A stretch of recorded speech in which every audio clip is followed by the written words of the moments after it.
Bienvenue au coaching numéro 6. Ravi de vous retrouver. Cette fois-ci, nous allons mettre en pratique des outils essentiels pour rapidement trouver notre équilibre, notre bien-être, notre sérénité et pouvoir librement prendre des décisions dans notre vie. Qu'y a-t-il au-delà d'un mental séquestré par la peur, l'arc-en-ciel de la vie? Nous allons, au programme, découvrir ensemble la méditation, le scan corporel compatissant et nous parlerons du mindfulness, la pleine conscience. Nous aborderons aussi le yoga pour vous montrer que cette discipline est une discipline santé par excellence. Nous utiliserons aussi, je vous montrerai aussi un outil de respiration, la respiration carrée, qui est facile à utiliser lorsqu'on se retrouve dans des moments difficiles et que rapidement on veut retrouver notre équilibre, notre sérénité, notre calme pour pouvoir répondre avec efficacité devant l'adversité, devant une difficulté. La partie 2 des essentiels, le langage du corps et de l'esprit. Le corps est le temple de notre esprit. Point numéro 2, le pouvoir transformateur des mots et du regard. Point numéro 3, le langage non verbal, observons et comprenons. Le point numéro 3, la créativité, un outil de guérison. La danse, le chant, la musique. Point numéro 2, l'art visuel et les activités manuelles sont des outils qui nous permettent de nous reconnecter avec notre vraie nature. Lorsque nous créons, nous ne pouvons pas être en train de penser. Nous sommes en communion avec ce que nous sommes en train de réaliser. Enfin, en partie 4, nous aborderons, comme toujours, les stratégies et une auto-évaluation. Donc, commençons avec le résumé des coachings précédents pour bien garder en tête nos essentiels que nous avons abordés ensemble. Dans le coaching numéro 1, un potentiel infini, ton lourd héritage façonne le présent, mais en aucun cas détermine ton futur.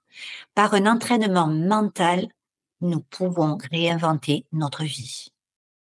Nous allons planter des semences, nous allons réveiller notre potentiel et nous allons librement décider de la manière dont nous voulons orchestrer notre vie.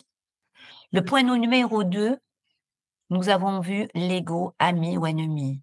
Prisonnier de nos peurs, il nous pousse à des comportements limitants, souvent destructeurs, exigeants, impatients et inquiets. Il sabote nos relations et notre bien-être. En point numéro 3, nous avions vu la différence entre une relation amoureuse saine et une relation de dépendance affective. Je t'aime beaucoup, passionnément, à l'infini. Nous pouvons tous entretenir des relations saines. De par notre condition humaine, nous sommes quasiment tous dans des relations de dépendance et souvent, elles peuvent devenir toxiques. Nous avons vu comment s'en libérer. Le point numéro 4, la douleur d'aujourd'hui, ta force de demain. Comment l'adversité peut devenir une opportunité de se dépasser et de développer notre potentiel, notre résilience. S'il n'y avait pas d'adversité, nous serions en train de dormir, de végéter. C'est cette adversité, c'est cette difficulté qui nous oblige à aller puiser en nous notre potentiel. Et en point numéro 5, apprivoise les démons de la peur. Notre environnement et notre personnalité ont un impact sur nos peurs. Nous l'avons vu. Les mécanismes de l'anxiété et ses stratégies pour vivre une vie plus sereine et épanouissante. Nous avions vu que si nous laissons ce colocataire tyrannique, qui est l'ego, envahir notre mental, celui-ci peut nous gâcher notre vie.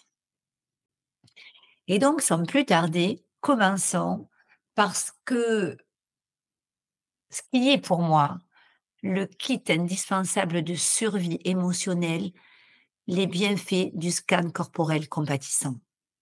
Le scan corporel est devenu mon phare dans la tempête de mes pensées. Il te guide vers une destination assurée, permet de retrouver ton équilibre, d'y voir clair, même dans les moments les plus tumultueux. Justement, c'est à ce moment-là que l'on doit pratiquer ce scan corporel compatissant. C'est le fondement de toute méditation, car il te recentre dans le présent, il te permet de lâcher prise sur les préoccupations du futur et les regrets du passé. Ce scan corporel et scan corporel compatissant que nous allons voir nous guérit en profondeur. Quels sont ces bienfaits? C'est la base de toute méditation. C'est un excellent point de départ pour explorer notre monde intérieur. Il procure un bien-être physique, mental et émotionnel. Il purifie avec l'énergie notre corps, libère les tensions, en dirigeant notre attention sur chaque région de notre corps. Et si une de ces régions est tendue, nous libérons cette tension en y portant notre attention et la douleur s'atténue. Il apporte une guérison profonde de nos blessures émotionnelles. Souvent, nous sommes surpris lorsque nous réalisons ce scan corporel à ce que des larmes coulent et on se demande d'où elles viennent. Qu'est-ce qui a pu déclencher ce scan corporel? En nous reconnectant avec notre corps, nous activons notre potentiel d'auto-guérison. Il nous aide à lâcher prise et à nous accepter, favorise un processus de guérison global. Un équilibre intérieur. Le corps et l'esprit en harmonie, la paix et la sérénité sont profondément ressentis. Nous agissons avec clarté et conviction. Enfin, le fait de prendre soin de nous agit sur notre propre compassion. Pratiquez-la avec bienveillance. Il cultive la compassion envers nous-mêmes et envers les autres. Qualité essentielle pour accueillir nos émotions et établir des relations plus saines. Donc, nous allons pratiquer. Et donc, je vais vous demander de prendre une posture et je vais vous présenter ce scan corporel compatissant. Prenez une posture et je vais vous guider tout au long de cette méditation. Tout d'abord, nous allons soigner notre posture. Donc je t'invite à t'installer confortablement dans une position qui te convient le mieux. Les mains sont posées sur les cuisses ou jointes. Et dans ces cas-là, la main droite est posée sur la gauche et les pouces se touchent. La main droite est souvent associée à l'énergie masculine, solaire et active, volontaire, la tête pensante, la sagesse. La main gauche représente l'énergie féminine, lunaire et réceptive, mais aussi intuitive. Elle est souvent associée au cœur, à l'amour et à la compassion. Toutes deux, unies, forment l'équilibre. Les pieds sont enracinés dans le sol. Imaginons que nous sommes une montagne majestueuse, solide et immobile. Le dos se place dans une position naturelle. Il est droit mais pas raide afin de favoriser une bonne circulation de l'énergie. Les épaules sont complètement détendues. Pour les placer correctement, il suffit de les relever vers les oreilles, puis les laisser retomber tout simplement. Quant à la tête, imaginons qu'elle soit reliée au ciel par un fil d'argent invisible et qu'elle tienne une paume sous le menton. La bouche est relâchée avec la pointe de la langue qui touche le poilet. L'énergie circule ainsi librement, sans blocage. Observe un bébé qui dort. Sa langue est toujours relevée. Une fois que tu auras trouvé ta position, ferme les yeux ou laisse-les légèrement entrouverts pour éviter de t'assoupir. Lorsque tu te sentiras prête, je t'invite à prendre 3 respirations lentes et profondes. Inspire profondément. Expire lentement.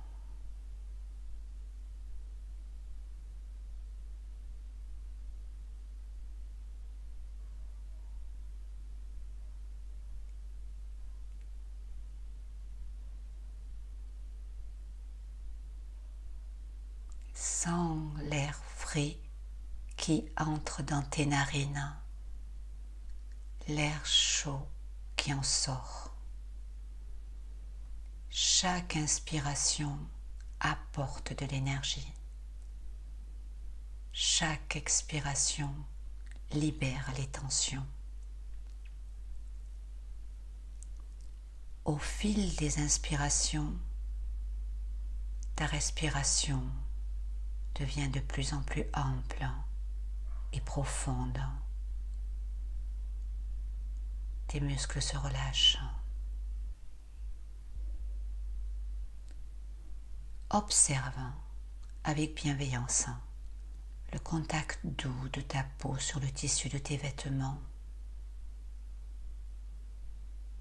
Sens la température de ton corps, le souffle qui va et vient. Si ton esprit s'égare, ne te juge pas. Accueille cette pensée avec amour et ramène doucement ton attention sur ta respiration.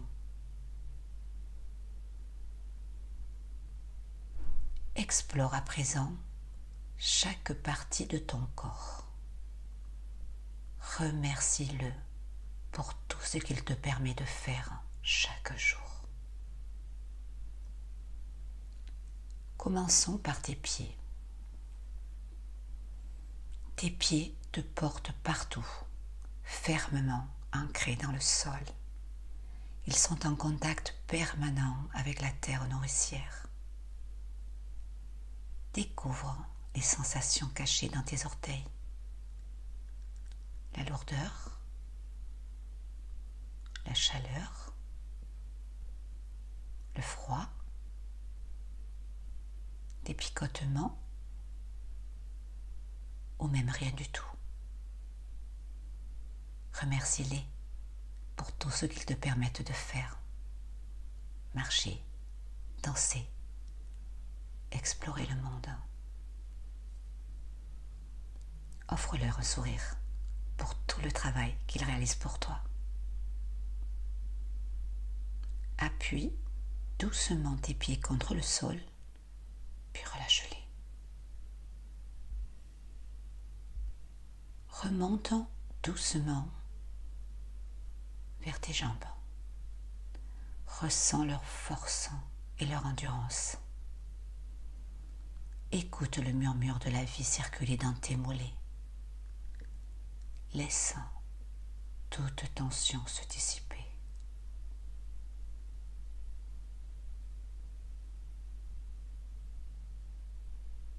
Continue ton exploration. Pose ton attention sur tes genoux, tes cuisses, Si tu ressens une quelconque douleur ou tension, imagine une serviette chaude et douce qui enveloppe cette zone, adoucit progressivement toute sensation désagréable.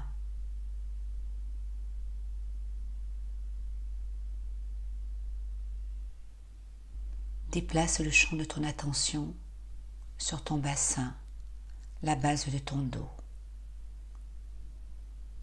Remarque les sensations dans cette région. Chaleur, douleur, tension, détente. Respire lentement et profondément. Envoie un souffle doux et réconfortant à cette partie de ton corps.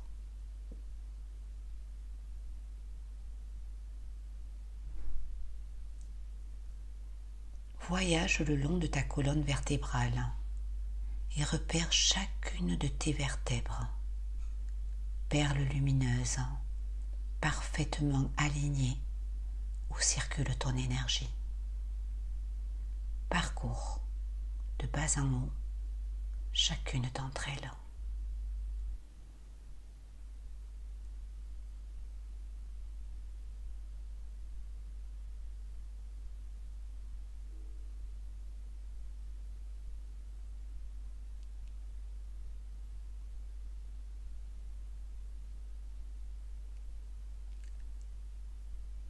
À présent, dirige ton attention vers les épaules. Sont-elles contractées ou au contraire souples et relâchées? Laisse-les devenir de plus en plus lourdes. Souris. Reconnais leur travail et leur dévouement. Considère chaque expiration comme une marée qui lave et purifie toute trace de stress accumulé.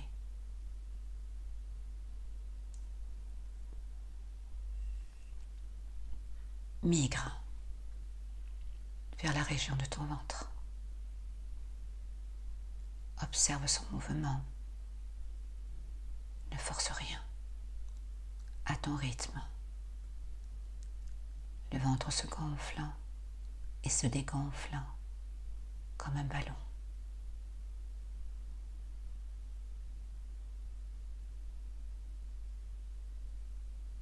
À chaque inspiration, laisse entrer l'énergie qui te régénère. Ressens cette vague de fraîcheur qui te traverse de la tête aux pieds. À chaque expiration, le ballon se dégonfle lentement, invitant la paix à s'installer dans chaque recoin de ton corps.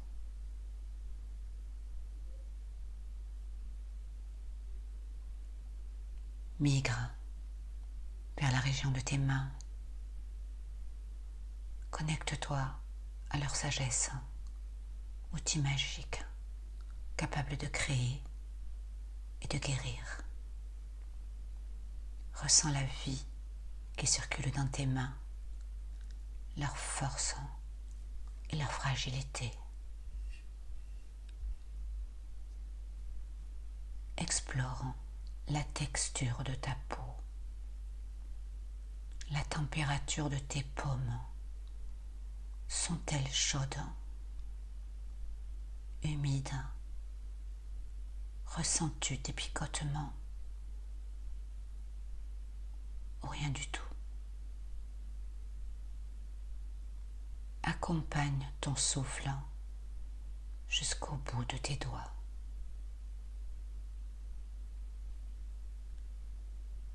Effectue une légère contraction et relâche-les. Souris.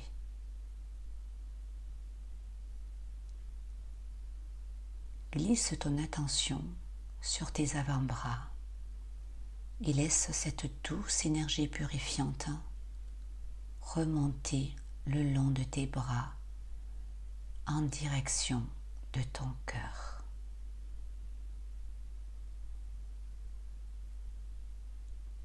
Imagine une petite lumière douce et chaleureuse de la taille d'une noix située dans ton cœur. C'est comme une petite étincelle qui s'intensifie à chaque inspiration, se répand dans tout ton corps comme un rayon de soleil qui nourrit chaque cellule, apaisant toute tension, toute douleur. Visualise cette lumière de plus en plus vive.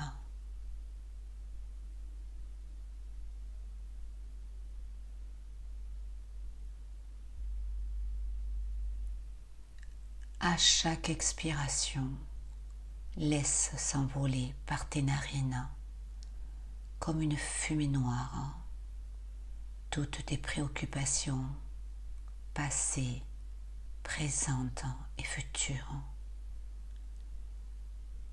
Envoie à ton cœur de l'amour et de la gratitude. Ressens en retour son battement chaleureux et réconfortant.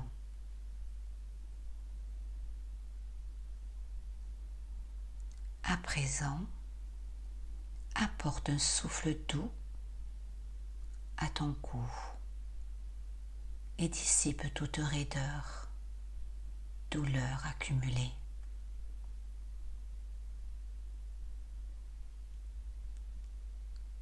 Concentre-toi sur ton visage.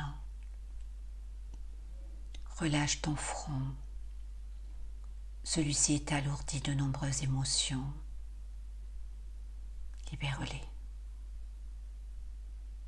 Imagine-le maintenant lisse, comme une surface d'eau calme. Les tensions se dissipent. Les pensées s'apaisent.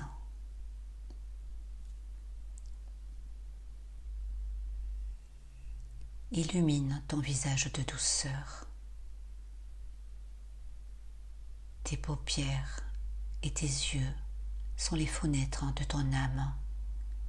Permets-leur de se détendre et de se reposer.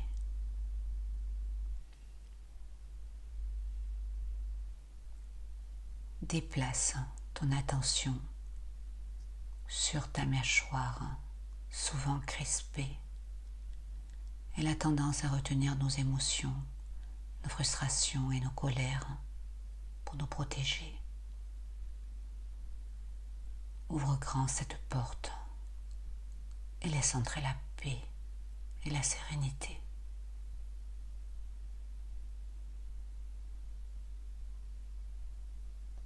Prenons maintenant une dernière inspiration profonde.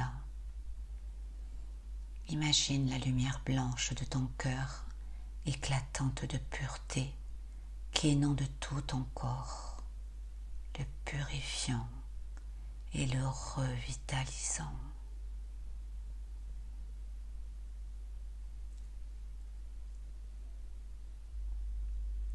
À chaque expiration, laisse s'échapper toutes tes tensions. Ressens la légèreté qui envahit ton être. Remercie ton corps pour tout ce qu'il t'a permis d'accomplir jusqu'à aujourd'hui.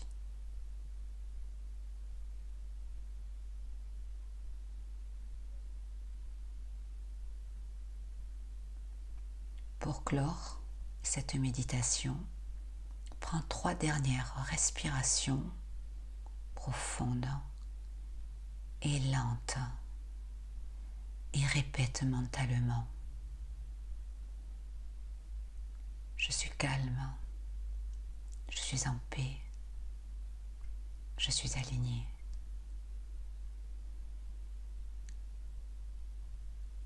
Je suis calme. Je suis en paix.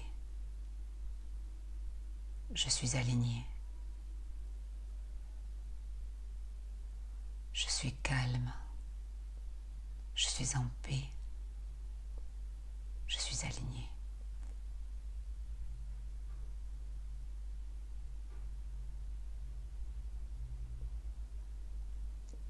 Lorsque tu te sentiras prêt, prête, ouvre doucement les yeux et préserve cette sensation de bien-être.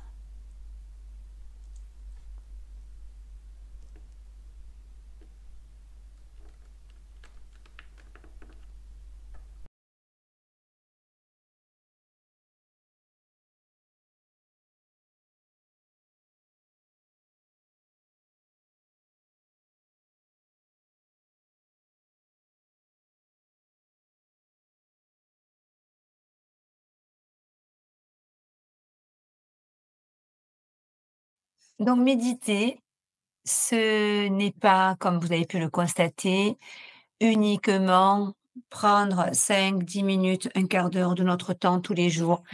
C'est déjà une manière de planter une intention, reconfigurer notre disque dur, mais aussi il est important de pouvoir tous les jours être totalement conscient, en harmonie, en phase avec ce que nous voulons réaliser de notre vie.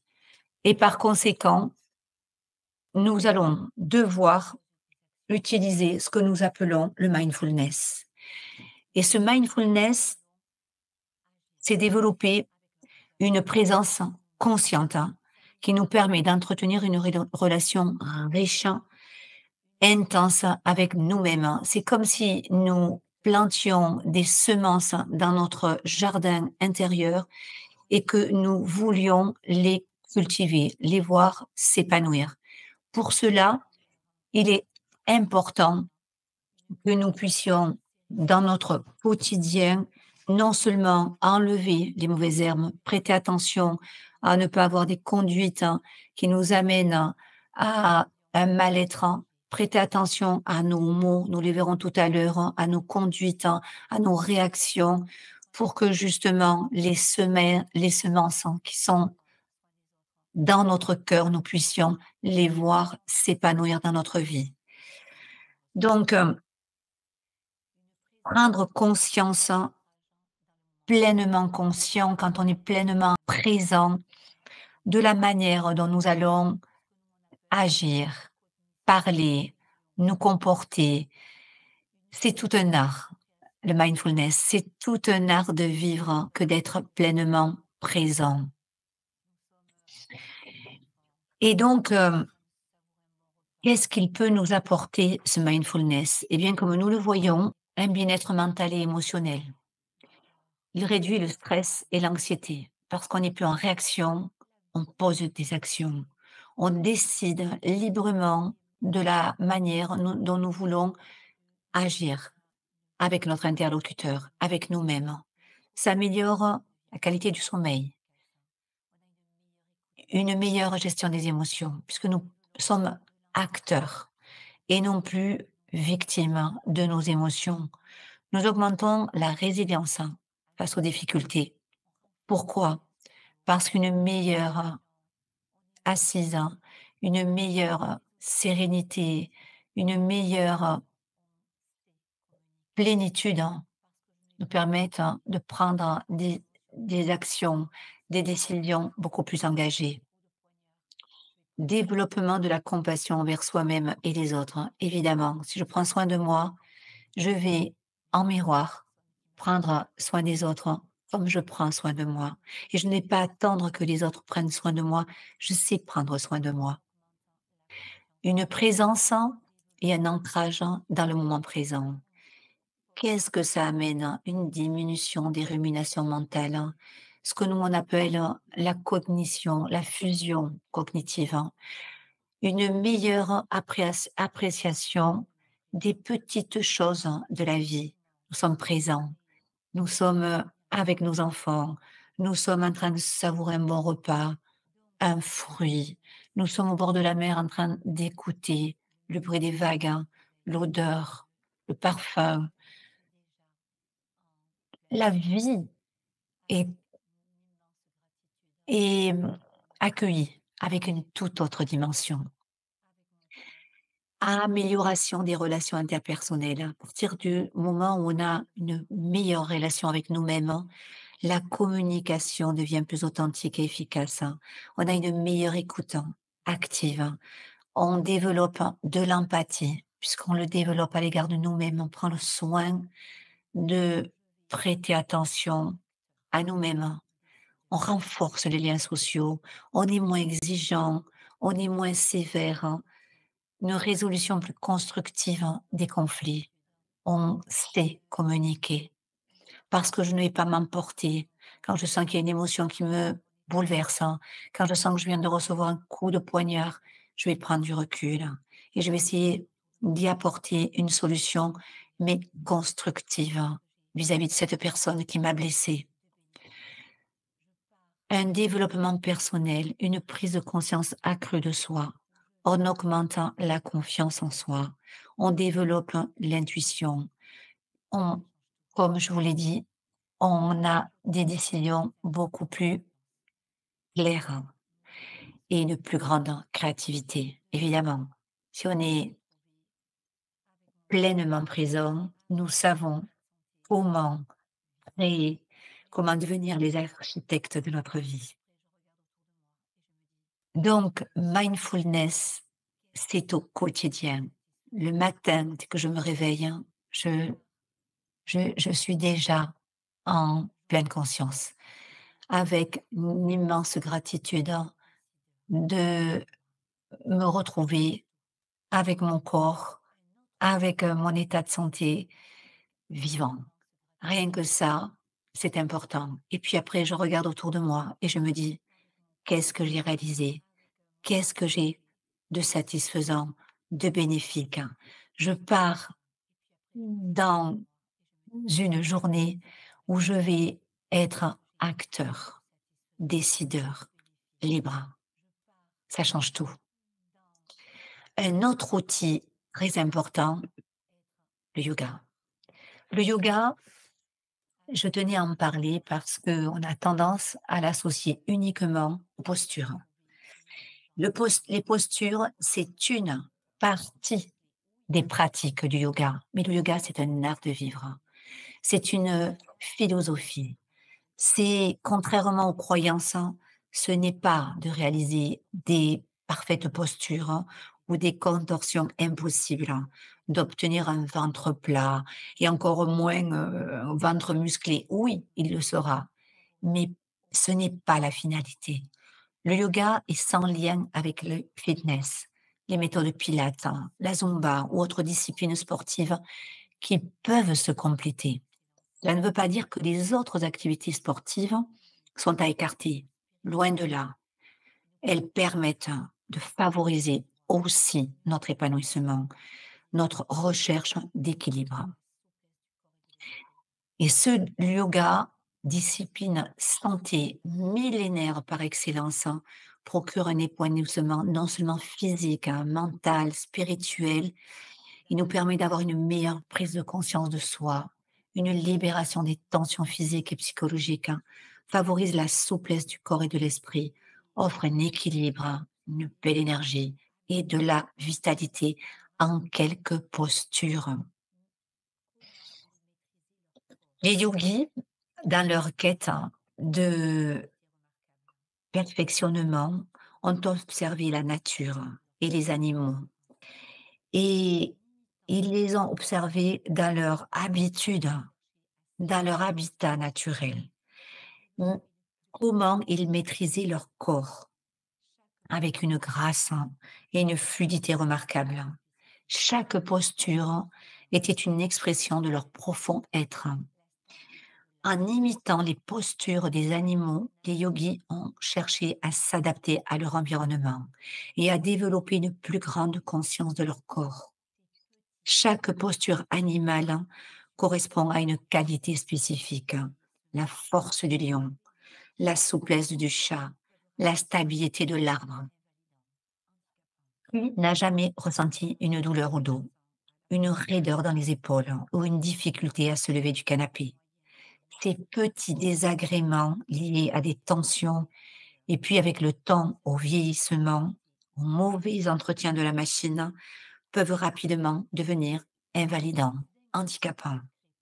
Le yoga, en agissant à la fois sur le corps et l'esprit, nous offre un moyen naturel et efficace de prévenir ces douleurs et de conserver notre vitalité le plus longtemps possible. Donc, les ingrédients secrets pour une vie longue et épanouie, 4. Prioritairement 4.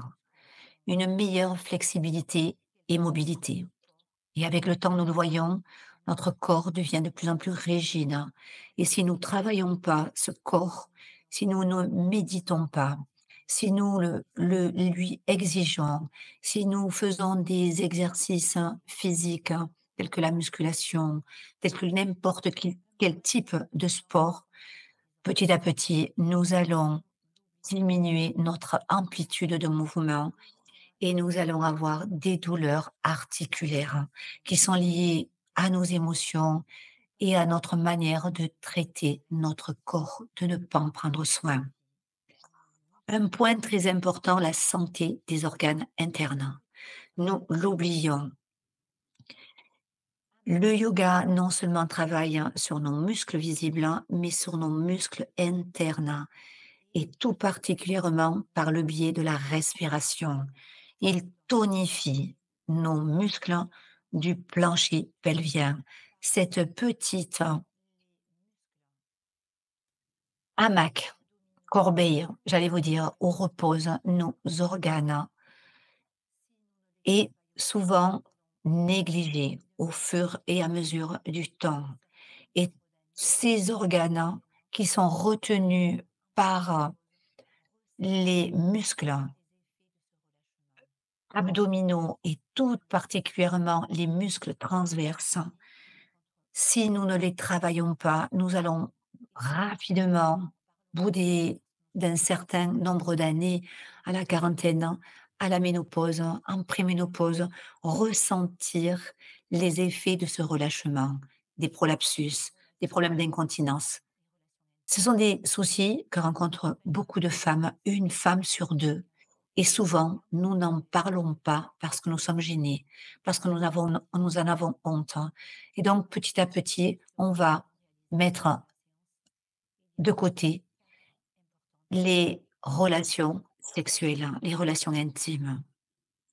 Enfin, nous l'avons vu, une santé psychologique.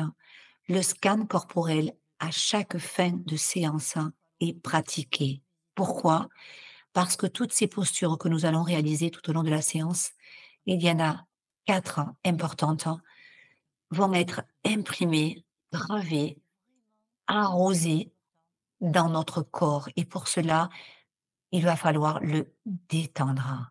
Il va falloir le revisiter rapidement pour avoir les bénéfices bien ancrés dans notre mémoire physique, psychologique, émotionnelle. Donc c'est vraiment très important d'avoir cette, hygiène de vie en pratiquant le yoga. D'autres arts martiaux, d'autres activités physiques, nous apportent des bénéfices, mais celui-ci est vraiment complet. Donc il existe 4 types de postures que généralement nous allons réaliser au cours d'une séance de yoga. Les postures debout, qui renforcent les jambes, améliorent l'équilibre et stimulent l'énergie. Les postures assises, qui favorisent la concentration et la méditation. Les postures inversées, qui stimulent le flux sanguin et nos fonctions vitales. C'est comme un grand nettoyage intérieur qui élimine les toxines, nourrit nos cellules et laisse l'esprit au clair. Et enfin, les torsions. Massant nos organes internes, nettoient par leur effet d'essorage, la régénère nos cellules, améliore la digestion et augmente la flexibilité de notre colonne vertébrale. Et je vais vous présenter quelques postures parce qu'on a l'impression toujours que c'est des postures hyper compliquées, mais pas du tout. Les postures simples peuvent aussi nous apporter d'énormes, de très grands bénéfices. Et nous en voyons quelques-unes. La posture debout, ne serait-ce que la montagne, que nous avons imaginé lorsque nous préparions, lorsque nous étions en scan corporel compatissant. Cette montagne, elle a l'air simple, mais chaque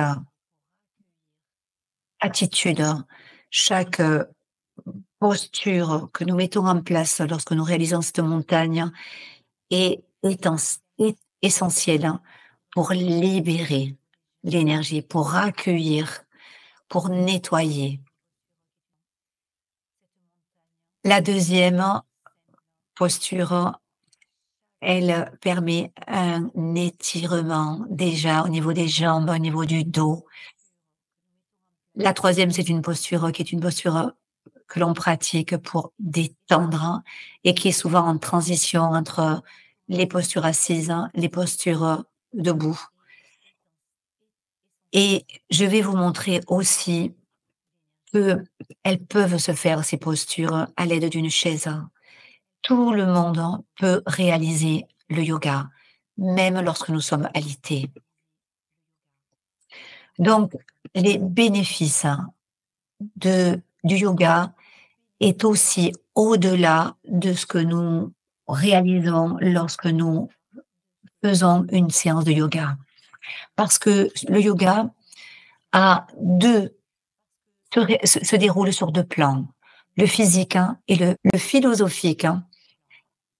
Ne peut pas trop s'enseigner lors d'un cours de yoga parce qu'on est toujours pressé, parce qu'une heure déjà c'est beaucoup. Beaucoup proposent des yogas, des séances de 48 minutes.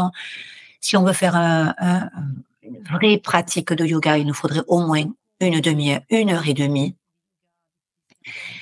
Et bien sûr qu'il est difficile d'introduire toute la philosophie. En fait, la première pratique qui est celle que l'on connaît pour la plupart, ce sont les asanas, les postures, les pranayamas, le contrôle du souffle. Il y en a beaucoup. Donc, on va en aborder une très très simple, et les mudras. Les mudras, ce sont les différentes, d'un point de vue symbolique, ce sont les différentes positions que l'on assure au niveau de nos mains, les points qui ont un contact avec nos méridiens. En développant la philosophie du yoga, nous cultivons des piliers comme la compassion, la non-violence, ne pas voler, ne pas mentir. Il y a toute une discipline et une sagesse autour de cette philosophie du yoga. Et en développant ces qualités innées, nous apprenons à dissoudre les couches limitantes de l'ego. C'est toujours l'objectif, cette carapace qui nous isole de notre véritable nature et de notre potentiel infini.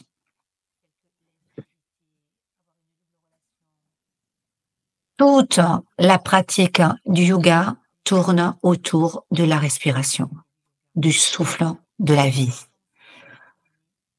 Ne pas oublier que cette respiration, c'est un pont invisible qui relie notre corps à notre esprit.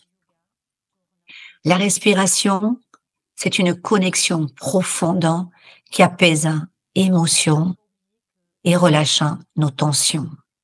Chaque souffle est une invitation à lâcher prise. Chaque souffle ancre dans l'instant présent, cultive un état de sérénité intérieure. Et si nous regardons une personne, rien que la manière dont elle respire nous permet de voir dans quel état émotionnel elle se trouve. Le souffle, c'est la vie. Nous allons voir combien il est facile de retrouver rapidement notre équilibre interne, notre paix intérieure, lorsque nous nous retrouvons confrontés certains matins dans la journée par des contrariétés. Une technique facile et puissante, la respiration carrée.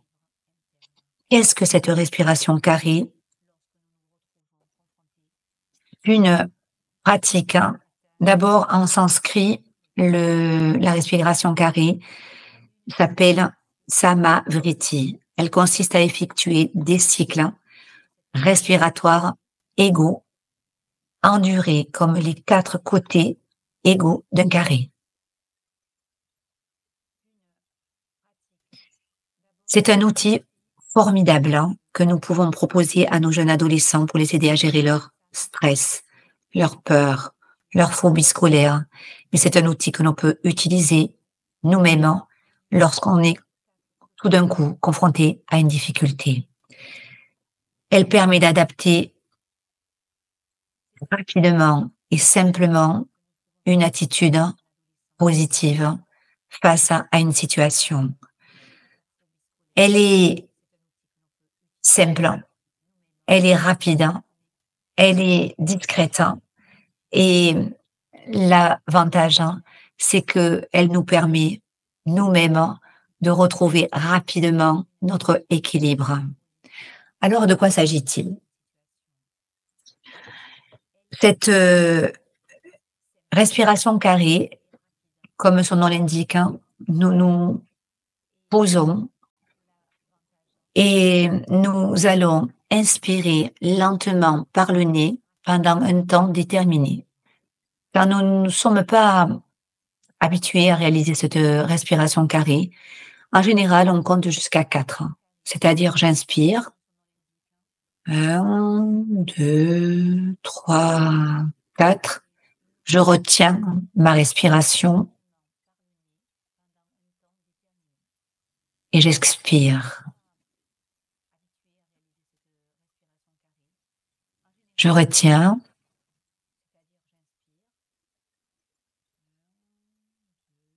Et je reprends.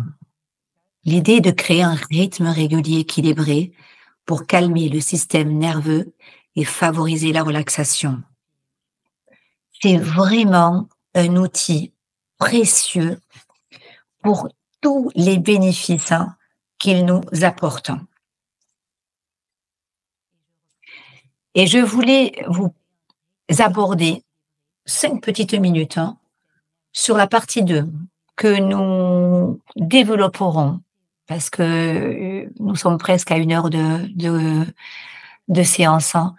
Nous aborderons le langage du corps et de l'esprit. Je voudrais pas le développer rapidement parce qu'il est tellement, tellement important. Mais si j'avais quelques points à indiquer, c'est que notre corps est le temple de notre esprit. Que les émotions sont des énergies en mouvement, créatrices ou destructrices, que nous devons vraiment y prendre soin, les reconnaître et ne pas les étouffer, ne pas les raisonner. Elles sont là, comment je les dilue. Nous allons comprendre aussi, lorsque nous nous reverrons lors du coaching numéro 7, que les organes des sens sont une porte d'entrée entre notre monde extérieur et notre monde intérieur et que nous devons maquiller notre regard de douceur, que nous devons écouter avec bienveillance, que nous devons toucher les personnes avec délicatesse, que nous devons apprécier, mais avec beaucoup de présence, de plaisir. Et le plaisir, il est plus dans le sens de l'ego. Il est dans le sens d'un réconfort, d'une gratitude à l'égard de tout ce que nous procure la vie.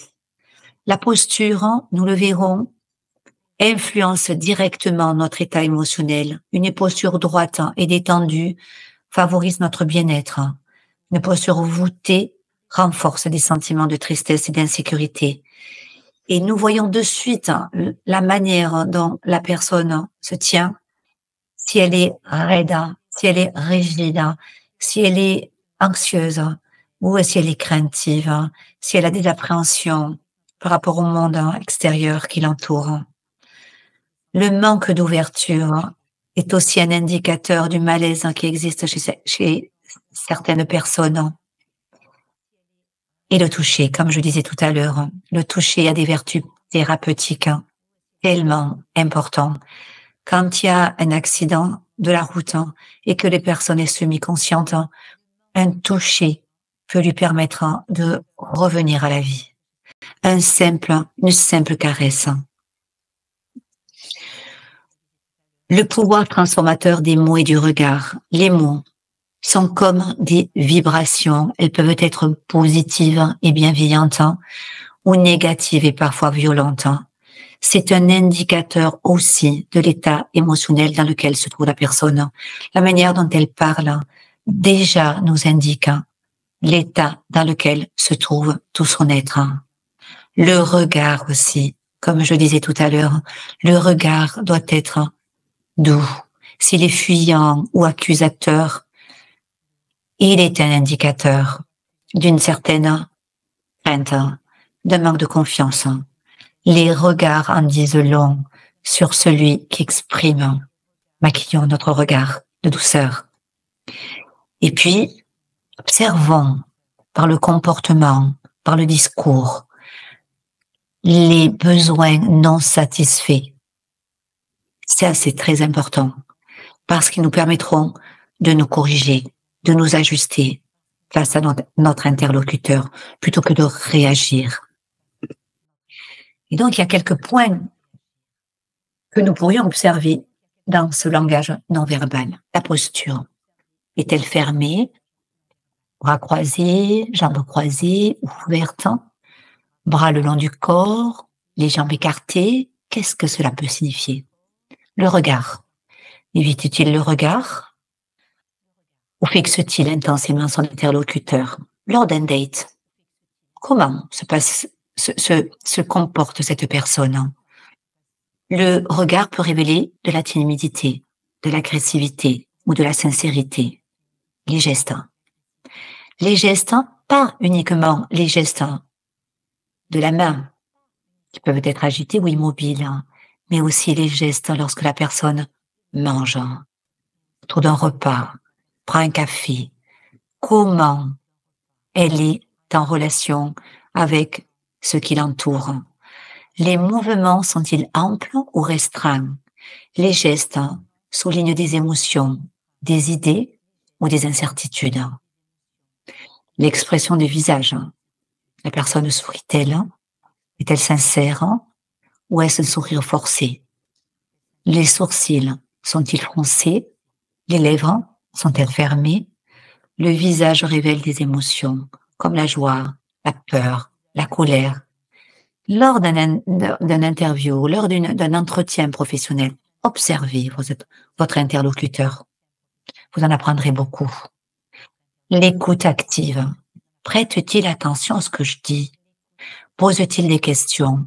Hoche-t-il de la tête? Tente-t-il de se mettre à ma place?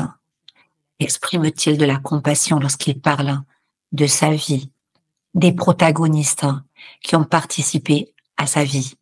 Ses opinions sont-elles claires et respectueuses? Sont-elles tranchées? Est-ce qu'il a tendance à vouloir dominer cet individu, cette personne?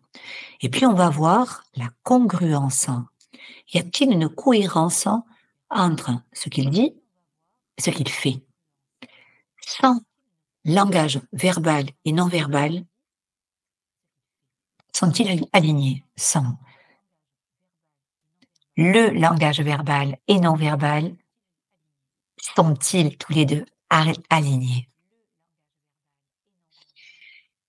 Je voulais aborder la partie 3, la créativité, qui est un outil de guérison. Je vous le laisse en slide, mais nous le reverrons, car tellement, tellement important, puisque quand on danse, quand on chante, quand on est en possession de la musique, quand on est en train de jouer une partition, on ne peut pas être en train de penser. On est obligé d'être en communion avec l'objet. Les arts visuels et les activités manuelles aussi sont des outils essentiels pour nous permettre de nous reconnecter avec notre sagesse, celle du cœur, avec notre nature profonde. Capital de les ajouter lorsque nous sommes dans des phases de turbulence. Donc, comme pour toujours, nous allons voir cette auto-évaluation à la suite de ce coaching numéro 6. Comment ton corps et ton esprit se sont-ils sentis après la méditation? Quels sont les obstacles qui t'empêchent d'écouter ton cœur? As-tu pris le temps de bouger ton corps aujourd'hui? Si oui, comment te sens-tu? Quelles paroles positives t'es-tu adressées à toi-même et aux autres? As-tu prêté attention à ton langage corporel dans les interactions sociales, vis-à-vis de tes mots? Comment tes pensées ont-elles influencé tes actions aujourd'hui? Qu'est-ce qui t'apporte de l'énergie? Qu'as-tu appris sur toi-même? Qu'est-ce que tu célèbres aujourd'hui? Quels sont les petits changements que tu peux mettre en place dès demain? Quels sont tes objectifs pour les 4 prochaines semaines? Et comme pour toujours, essayez de pratiquer 5 minutes tous les soirs, tous les matins, pour essayer de faire le point de votre journée. Sur quoi vous allez prêter attention. Si c'est le soir, quel a été mon état prédominant aujourd'hui? Comment je me réveille? Dans quel état d'esprit? Heureux, joyeux, inquiet, préoccupé? Que vais-je faire avec cette émotion? Qui, comme nous l'avons vu, est en mouvement. Et que si nous décidons de la libérer, cette émotion, elle va se dissiper comme des nuages. Quel défi ai-je rencontré? Comment l'ai-je abordé? Pense à une situation pour laquelle tu t'es senti satisfait, satisfaite de tes actions, paroles, conduite, aide, nouvelles rencontres, bienveillance, partage, réconfort. Pourquoi j'insiste? Parce que nous avons tendance à graver en mémoire ce qui n'a pas été, cette petite action, cette petite parole, cette petite erreur, cette petite maladresse qui va m'empoisonner tout au long de la journée et peut-être pendant plusieurs jours. Reconnaissons les belles actions que nous faisons. En quoi ton temps, ton énergie, ton attention a été investie? Relaxation, respiration, attention pleine, activité sportive, activité créative. Qu'ai-je appris de bénéfique aujourd'hui? Quel est le pas supplémentaire que je peux faire demain pour m'améliorer davantage? Et je finirai par une citation. Il n'y a rien que nous ne puissions faire si nous exploitons le pouvoir qui est en nous. Tao Porchon Ling, une excellente professeure de yoga. Jusqu'à ses 100 ans, elle pratiquait le yoga, elle enseignait le yoga. Je vous remercie pour votre écoute et je vous dis à très très vite. Merci.